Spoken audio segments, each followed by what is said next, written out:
நாளை புதன்கிழமையோடு யுத்த நிறுத்தத்திற்கான கால அவகாசம் முடிவுக்கு வருகிறது.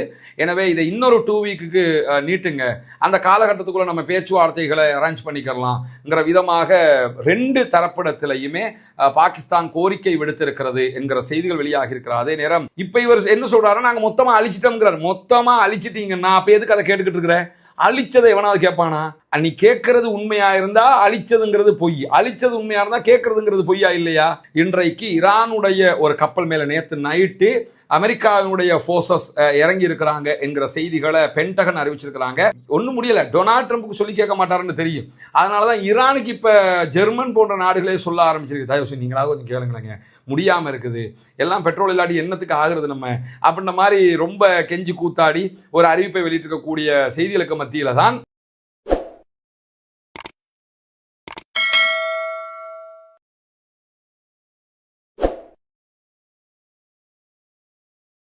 அன்பிற்கினிய சகோதர சகோதரிகளை நம் அனைவர் மீதும் ஏக இறைவனுடைய அமைதியும் கருணையும் உண்டாகட்டுமாக என்கிற உயரிய பிரார்த்தனைகளோடு பாலஸ்தீன மீதான இஸ்ரேலிய ஆக்கிரமிப்பு இராணுவத்தினுடைய 2 ஆண்டுகால ஒரு யுத்த நிறுத்தமாக மாற்றப்பட்டு இன்றோடு 193வது நாட்களை நாம் தாண்டி கொண்டிருக்கக்கூடிய இந்த சூழல்ல ஈரான் மீதான அமெரிக்க இஸ்ரேலிய ஆக்கிரமிப்பு இராணுவங்களுடைய தாக்குதல்கள் 40 நாட்கள் தொடர்ந்த நிலையில கடந்த ஒரு சில நாட்களாக ஒரு யுத்த நிறுத்தம் பேச்சளவிலே நடைமுறையில் இருக்கிறது. எழுத்தளவில் அவங்க கொண்டு வராத ஒரு யுத்த நிறுத்தத்தை தொடர்வது தொடர்பான பேச்சுவார்த்தைகளை நடத்துவதற்காக தற்காலிகமான ஒரு யுத்த நிறுத்தம் நடைமுறையில் இருக்கிறது. இந்த சூழல்ல பாகிஸ்தானில் நடைபெற்ற பேச்சுவார்த்தைகள் கடந்த பேச்சுவார்த்தை தோல்வி அடைந்ததை தொடர்ந்து ஈரான் ஆல்ரெடி ஹொர்முஸ் நீர்ப்பரப்பை முற்றுகையிட்டு இருக்கிறார்கள். அதற்கு பிறகு ஈரானுடைய கப்பல்களை நாங்கள் முற்றுகையிடுகிறோம் என்று சொல்லி அமெரிக்காவும் ஹொர்முஸை நாங்கள் மூடுறோம் என்று சொல்லி மூடி வச்சிருக்கிறாங்க. இப்படியான பரபரப்பான சூழல்கள் நடந்து கொண்டிருக்கக்கூடிய இந்த நேரத்தில் பாகிஸ்தானுடைய தலைநகர் இஸ்லாமாபாத்துக்கு அமெரிக்காவுடைய டெலிகேஷன்ஸ் பேச்சுவார்த்தைக்காக வந்திருக்கிறார்கள். பேச்சுவார்த்தைக்கு கலந்து கொள்வதற்கு அவர்கள் வந்திருந்தாலும் இதுவரைக்கும் ஈரான் தரப்பிலிருந்து பேச்சுவார்த்தைக்காக யாரும் அனுப்பப்படவில்லை. அனுப்ப போகிறோம் என்கிற அறிவிப்பை கூட அவர்கள் விடாமல் இருக்கக்கூடிய காட்சிகளை தான் நம்ம பார்க்க முடிகிறது. இந்த மாதிரியான ஒரு சூழல்ல சற்று நேரத்துக்கு முன்பதாக பாகிஸ்தான் வெளியிட்டிருக்கக்கூடிய அறிவிப்புல 2 தரப்பிடத்திலையுமே இந்த யுத்த நிறுத்தத்தினுடைய காலத்தை நீட்டுங்க அப்படின்னு சொல்லி ஒரு கோரிக்கையை விடுத்திருக்கிறாங்க. ஏன்னா நாளை இந்த வீடியோ நம்ம இப்ப செவ்வாய்க்கிழமை நைட்டு ரெக்கார்ட் பண்றோம். நாளை புதன்கிழமையோடு யுத்த நிறுத்தத்திற்கான கால அவகாசம் முடிவுக்கு வருகிறது.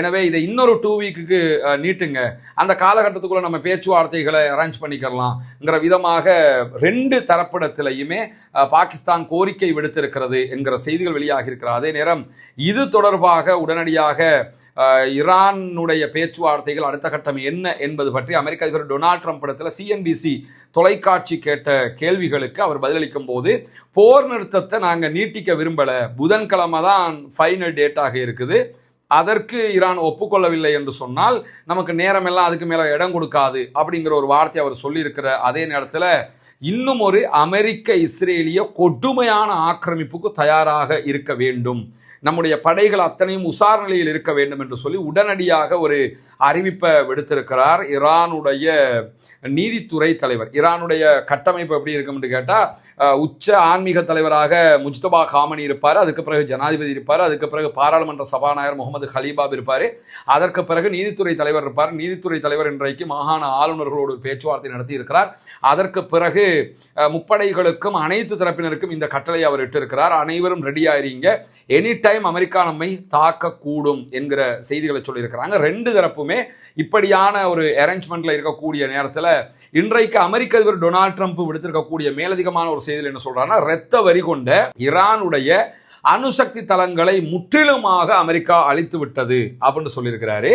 அதை சொல்லும்போது கூடவே என்ன சொல்றாருன்னா, நாங்கள் ஜூன் மாதம் 2025 ஈரானுடைய அணுசக்தி தளங்கள் எல்லாத்தையுமே அழிச்சிட்டோம், அங்கே ஒன்றுமே கிடையாது, அவங்ககிட்ட செறிவூட்டப்பட்ட யுரேனியம் ஒன்று கிடையாது, எல்லாமே பூமியோட புதஞ்சி மண்ணோட மண்ணாயிடுச்சு, அது அவங்களே நினைச்சாலும் இனி எடுக்க முடியாது அப்படின்னு இருக்கிறாரு. கேட்கல தனியா ஒரு தூணை கட்டி அதுல போய் தலையை முட்டணும் அப்படின்னு தோணுது. ஏன்னா என்னதாங்க சொல்றாரு அப்படிங்கிற மாதிரி தோணுமா இல்லையா?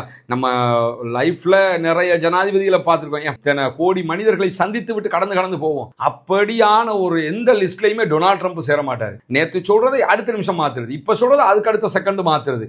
இப்ப ஜூன் இதை நான் மட்டும் சொல்லல, ஏற்கனவே அதாவது பிரான்சினுடைய அதிபர் இமானுவேல் மெக்ரான் பகிரங்கமாக தென்கொரியாவில் வச்சு பேசும்போது ஊடகங்களுக்கு என்ன சொன்னார்னா, ட்ரம்ப்புக்கு நான் ஒரு ஆலோசனை பண்ணுறேன், கொஞ்சம் யோசிச்சு பேசுங்க, ஆனால் கொஞ்சமாக பேசுங்க, நிறைய பேசாதீங்க, நிறைய பொய் சொல்லிக்கிட்டு இருக்கிறீங்க, ஒரு அமெரிக்க அதிபருக்கு இது நல்லதில்லை என்றெல்லாம் கடுங்காட்டமாக பேசியிருந்தாரு.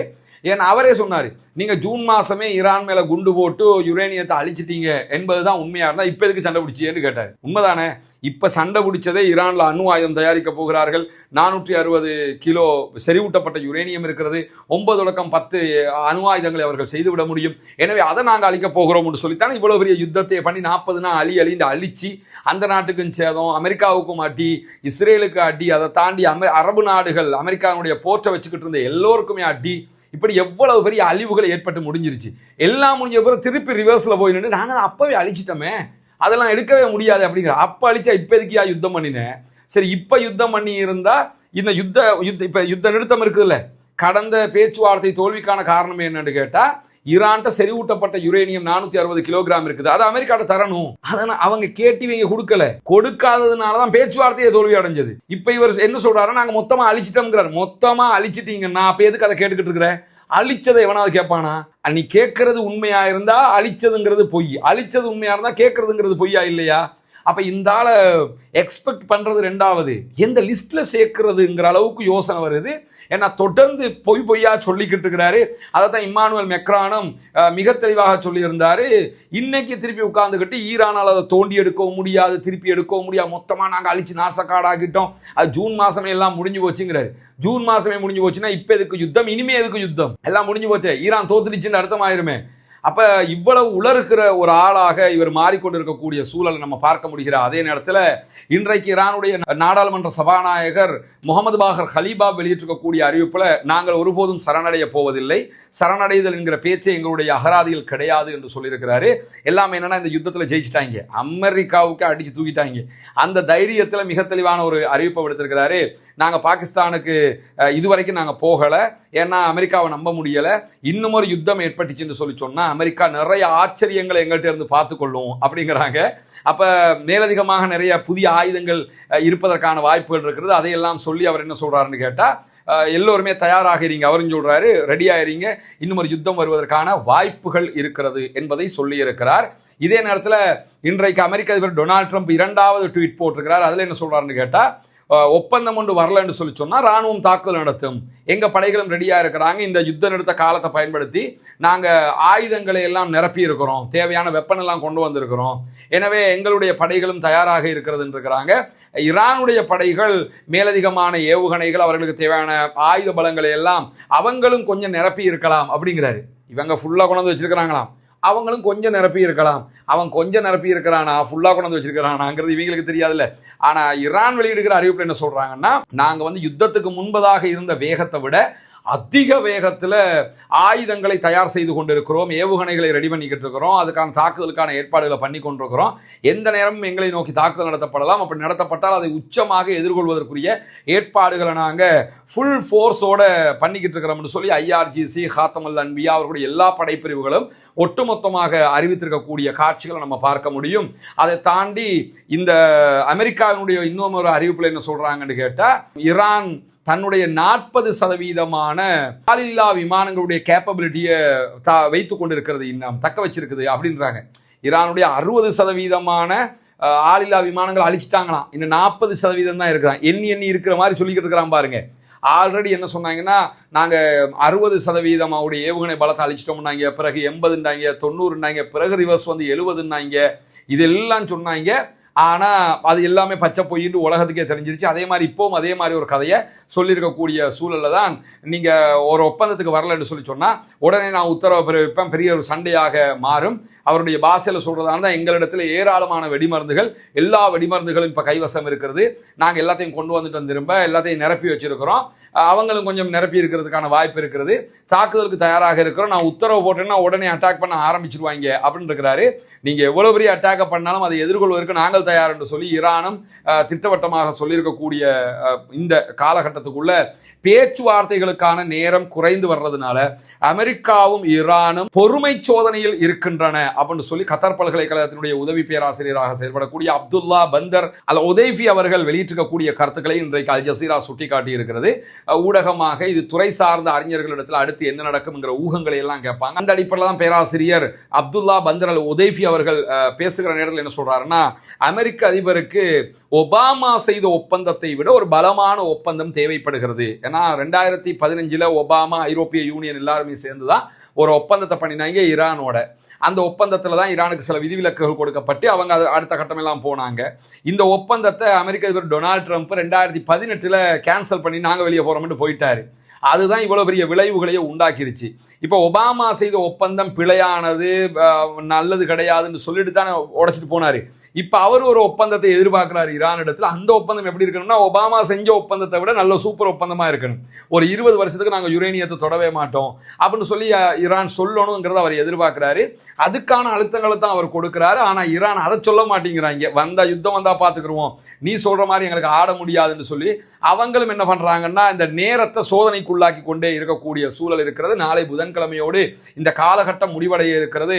அது ஒரு நெருப்போடு விளையாடுகிற ஒரு விளையாட்டாக இரண்டு தரப்புக்குமே மாறிக்கொண்டிருக்கிறது. உலகமே உற்று நோக்குகிற ஒரு பேச்சுவார்த்தையாகவும் இது மாறி இருக்கக்கூடிய சூழல்ல இன்றைக்கு ஈரான் மேலதிகமாக வெளியிட்டிருக்கக்கூடிய அறிவிப்புல முரண்பாடுகள், அச்சுறுத்தல்கள், போர் நிறுத்த மீறல்கள் எல்லாம் தொடர்ந்து கொண்டிருக்கக்கூடிய அமெரிக்காவோடு ராஜதந்திரத்தை யாரும் செய்ய முடியாது அப்படின்னு இருக்கிறாங்க. ராஜதந்திர பேச்சுவார்த்தைன்னா தொடர்ந்து முரண்படுறது, ஒரு ட்வீட்டுக்கு மறு ட்வீட்டுக்கும் இடையிலேயே முரண்பாடு, நான் மிரட்டுவேன், அட்டிப்பேன், உதப்பேன் சொல்லி அந்த உங்கள் மின்சார நிலையங்கள் எல்லாம் தகர்ப்பேன், அதை செய்வேன், இதை செய்வேன், இப்படி மிரட்டுறது, அச்சுறுத்தல் விடுறது, அதை தாண்டி கப்பல்களை கைப்பற்றுகிறோம் பேர் வழி இன்னும் யுத்த நிறுத்த மீறலில் ஈடுபடுறது, இந்த மாதிரி எல்லாம் பண்ணும்போது உங்களை நம்பி எப்படியா நாங்கள் வந்து ஒப்பந்தம் பண்ணுறது, அதனால் உங்களை நம்பி வந்து ஒப்பந்தம் பண்ணுறதை விட யுத்தம் பண்ணுறது எங்களுக்கு மேலானது என்கிற விதமாக அவர்கள் இஸ்லாமாபாத்துக்கு தூதுக்குழுவை அனுப்பவில்லை.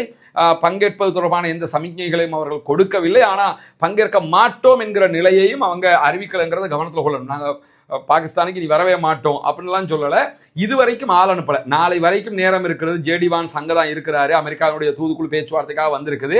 சில நேரங்களில் காலை ஆகும்போது, நைட் ஆகும்போது, நாளைக்கு ஒரு மதியம் ஆகும்போது கூட ஈரானுடைய விமானம் பாகிஸ்தானுடைய ராவல்பிண்டியில் போய் இறங்குவதற்கு வாய்ப்பு இருக்கிறது. பாதுகாப்பு ஏற்பாடுகள் எல்லாம் அதற்குரிய காரியங்களை எல்லாம் ஈரான் செஞ்சு தான் வச்சிருக்கிறாங்க பாகிஸ்தான். அப்போ இந்த மாதிரி நடப்பதற்கும் வாய்ப்பு இருக்கிறது. ஆனால் இந்த நிமிஷம் வரைக்கும் யாருமே டெலிகேஷன்ஸ் அங்கே போகலைங்கிறத திட்ட தெளிவான செய்திகளூடாக நம்ம பார்க்க முடிகிற அதே நேரத்தில் ஆசிய பசிபிக் கடற்பரப்பில் இன்றைக்கு ஈரானுடைய ஒரு கப்பல் மேலே நேற்று நைட்டு அமெரிக்காவினுடைய ஃபோர்ஸஸ் இறங்கி இருக்கிறாங்க என்கிற செய்திகளை பென்டகன் அறிவிச்சிருக்கிறாங்க. ஈரானுடைய MT டிஃபானி என்று சொல்லக்கூடிய ஒரு கப்பல், இந்த கப்பல் ஈரானுடைய எண்ணெய் டேங்கர் என்று சொல்லப்படுகிறது. அந்த கப்பலை தான் நாங்கள் கைப்பற்றி இருக்கிறோம் என்று சொல்றாங்க. ஆனால் இதுவரைக்கும் IRGCயோ ஈரானுடைய அரசாங்கமோ யாருமோ இது பற்றி எந்த கருத்துக்களையுமே சொல்லவில்லை என்பதையும் கவனிக்க வேண்டும். ஆனால் பென்டகனும் சென்ட்காம் வெளியிட்டிருக்கக்கூடிய அறிவிப்பில் நாங்கள் இப்படி ஒரு கப்பல் மேலே இறங்கி இருக்கிறாங்க எங்களுடைய படைகள் என்கிற செய்திகளை சொல்லி இருக்கிறாங்க. இதே நேரம் இன்றைக்கு கத்தர் வெளியிட்டிருக்கக்கூடிய அறிவிப்புகள், கத்தருடைய வெளிவிவகார ஊடக பேச்சாளர் மஜித் அல் அன்சாரி இடத்துல கேட்கப்படுகிற ஒரு முக்கியமான கேள்வி, பேச்சுவார்த்தைகள் தொடர்பான உங்களுடைய நிலைகள் என்ன என்று கேட்கும் போது, ஈரான் அமெரிக்க பேச்சுவார்த்தைகளுடைய தோல்வி தொடர்பாக நாங்கள் எந்த கருத்துக்களையும் சொல்ல விரும்பல. நாங்கள் எல்லா தரப்போடும் தொடர்பிலே இருக்கிறோம். பாகிஸ்தானோட பேசுறோம், அமெரிக்காவோட பேசுறோம், அதே மாதிரி ஈரானோடையும் பேசிக்கிட்டு இருக்கிறோம். ஆனா எங்க மேலேயே ஈரான் தாக்குதல்கள் நடத்தினதுனால தான் நாங்க இந்த பீஸ் டாக்கை நடத்தல. இல்லைன்னு சொல்லி சொன்னா நாங்களே இந்த சமாதான பேச்சுவார்த்தைகள் நடத்திருப்போம். பொதுவாக அவங்க தானே காசா பேச்சுவார்த்தை அதெல்லாம் அவங்க தான் நடத்தினாங்க. அதே மாதிரி பேச்சுவார்த்தையை நாங்களே நடத்தியிருப்போம். எங்க மேலே நாங்களே அடிவாங்கிய சரப்பாக இருக்கும்போது நாங்க எப்படி பேச்சுவார்த்தையை முன்னின்று நடத்துறது? அதனாலதான் பாகிஸ்தான் நடத்திக்கிட்டு இருக்கிறாங்க என்கிற தகவல்களையும் இன்றைக்கு மஜித் அல் அன்சாரி சொல்லியிருக்கிறார். அதே நேரம் ஒட்டுமொத்த உலகமுமே இதை பார்த்து கொண்டிருக்கிறது. இந்த பேச்சுவார்த்தைகள் வெற்றிகரமாக நடைபெற வேண்டும் என்பதுதான் அனைவருடைய எதிர்பார்ப்பும் பிரார்த்தனையும் கூட என்று சொல்லி இன்றைக்கு கத்தார் வெளியிட்டிருக்கக்கூடிய அறிவிப்பை நம்ம பார்க்க முடிகிற அதே நேரத்தில் ஜெர்மனுடைய வெளியுறவுத்துறை அமைச்சர் யோஹான் வெளியிட்டிருக்கக்கூடிய அறிவிப்பிலையும் ஈரானுக்கு ஒரு செய்தி அவர் சொல்லி அனுப்பியிருக்கிறாரு. உங்களுடைய சொந்த மக்களுடைய நலனை கருத்தில் கொண்டாவது, உலக மக்களுடைய நலனை கருத்தில் கொண்டாவது, நீங்க ஒரு யுத்த நிறுத்த பேச்சுவார்த்தைக்கு போங்க, நீங்கள் இந்த யுத்த நிறுத்தத்தை ஏற்றுக்கிறணும். அது ஏன்னா ஒன்றும் முடியலை, டொனால்ட் ட்ரம்ப்புக்கு சொல்லி கேட்க மாட்டாருன்னு தெரியும். அதனால தான் ஈரானுக்கு இப்போ ஜெர்மன் போன்ற நாடுகளே சொல்ல ஆரம்பிச்சிருக்கு, தயவு செய்து நீங்களாக கொஞ்சம் கேளுங்களேங்க, முடியாமல் இருக்குது, எல்லாம் பெட்ரோல் இல்லாட்டி என்னத்துக்கு ஆகுறது நம்ம அப்படின்ற மாதிரி ரொம்ப கெஞ்சி கூத்தாடி ஒரு அறிவிப்பை வெளியிட்டிருக்கக்கூடிய செய்திகளுக்கு மத்தியில் தான் இன்றைக்கு ஈரானுடைய IRGC வெளியிட்டிருக்கக்கூடிய அறிவிப்பில் என்ன சொல்கிறாங்கன்னு கேட்டால், அமெரிக்காவினுடைய அச்சுறுத்தல்கள், ஹொர்முஸுக்கு வெளியில் இருக்கக்கூடிய பகுதியிலிருந்து நாங்கள் ஹொர்முஸை முற்றுகையிடுகிறோம் என்று சொல்லி அமெரிக்க ராணுவம் எங்களுக்கு எதிராக அச்சுறுத்தல்கள் விடுத்து கொண்டிருந்தாலும் ஈரானுடைய மிக பிரம்மாண்டமான எண்ணெய் டேங்கர் கப்பல்களில் ஒன்றாக இருக்கக்கூடிய சிலிசிட்டி என்கிற ஒரு கப்பல், இந்த கப்பல் அரபிக்கடலை தாண்டி ஹொர்முஸ் எல்லைக்குள்ள, ஈரானுடைய கடல் எல்லைக்குள்ள வந்தடைந்திருக்கிறது. இதை வரும்போது ஒரு 6 மணி நேரமாக தொடர்ந்து அமெரிக்காவினுடைய ஃபோர்ஸஸ் வந்து நீ போகக்கூடாது, நாங்கள் உன்னை கைப்பற்றுவோம் பிடிப்போம்லாம் அறிவிச்சுக்கிட்டு இருந்தாங்க. அதையெல்லாம் மீறி IRGC களத்துக்கு வந்தாங்க. நேருக்கு நேராக அவங்களோட மிரட்டலுக்கு இவன் பதில் மிரட்டலை கொடுத்து கப்பலை உள்ள கொண்டு வந்துட்டாங்க அப்படின்னு சொல்லி இன்றைக்கு அறிவித்திருக்கக்கூடிய காட்சிகளையும் பார்க்க முடியும். ஈரானுடைய மெஹர் நியூஸ் ஏஜென்சி இந்த செய்திகளை உறுதிப்படுத்தி இருக்கக்கூடிய சூழல்ல தான் இஸ்ரேலோட இருக்கக்கூடிய எல்லா ஒப்பந்தங்களையும் உடனடியாக ஐரோப்பிய ஒன்றியம் நிறுத்த வேண்டும், அதெல்லாம் விட்டு வெளியே வந்துடணும் அப்படிங்கிற கோரிக்கை ஸ்பெயின், அதே போன்று ஸ்லோவீனியா, அதே போன்று அயர்லாந்து ஆகிய நாடுகள் இன்றைக்கு ஐரோப்பிய ஒன்றியத்தில் ஒரு கோரிக்கையாக முன் வச்சிருக்காங்க. அதுக்கு அவங்க 2 காரணம் சொல்றாங்க. ஒன்று, லெபனானில் நடைபெறக்கூடிய சூழல்கள், இஸ்ரேல் எந்த ஒரு கட்டுப்பாடும் இல்லாமல் லெபனான் மேலே அட்டாக் பண்ணிக்கிட்டு இருக்குது, பாலஸ்தீனத்தில் யுத்த நிறுத்த மீறலை பண்ணுறாங்க, வெஸ்ட் பேங்க்ல யுத்த நிறுத்த மீறலை பண்ணுறாங்க, அதை தாண்டி பாலஸ்தீன அப்பாவிகள் மீது மரண தண்டனை சட்டம் என்ற ஒன்றை பாஸ் பண்ணி இருக்கிறாங்க. இதெல்லாம் ஏற்றுக்கிற முடியாது, இஸ்ரேலோட எந்த தொடர்பும் வைக்க வேண்டிய அவசியம் இல்லை, எல்லாத்தையும் கேன்சல் பண்ணுங்க அப்படின்னு சொல்லி ஒரு கோரிக்கை அவர்கள் முன்வைத்திருக்கக்கூடிய காட்சிகளையும் பார்க்க முடியும். பொறுத்திருந்து பார்ப்போம் என்னவெல்லாம் நடக்கிறது என்பதை. ஈரான் பேச்சுவார்த்தைக்கு போகுமா இல்லையா, போனால் எதையெல்லாம் பேச போகிறார்கள், இந்த யுத்தம் நிற்குமா இல்லையா என்பதை தாண்டி மீண்டும் ஒரு யுத்தம் ஆரம்பித்து விடக்கூடாது என்கிற பிரார்த்தனை அல்லாஹ்விடத்திலே முன்வையுங்கள். அப்பாவிகள் மீதான ஆக்கிரமிப்பு தாக்குதல்கள் உடனடியாக நிறுத்தப்பட வேண்டும். குறிப்பாக காசா, லெபனான், ஈரான் உள்ளிட்ட பகுதிகள் மீது இஸ்ரேல் நடத்துகிற, அமெரிக்கா நடத்துகிற அநியாய தாக்குதல்கள் முடிவுக்கு வர வேண்டும் என்கிற பிரார்த்தனைகளோடு முழு மத்திய கிழக்கிலும் முழு உலகிலும் அமைதி திரும்ப வேண்டும் என்கிற பிரார்த்தனைகளோடும் ஆக்கிரமிப்பாளர்களுக்கு எதிராக தொடர்ந்தும் ஜனநாயக ரீதியாக குரல் எழுப்புவோமாக. அல்ஹம்துலில்லாஹி ரப்பில் ஆலமீன்.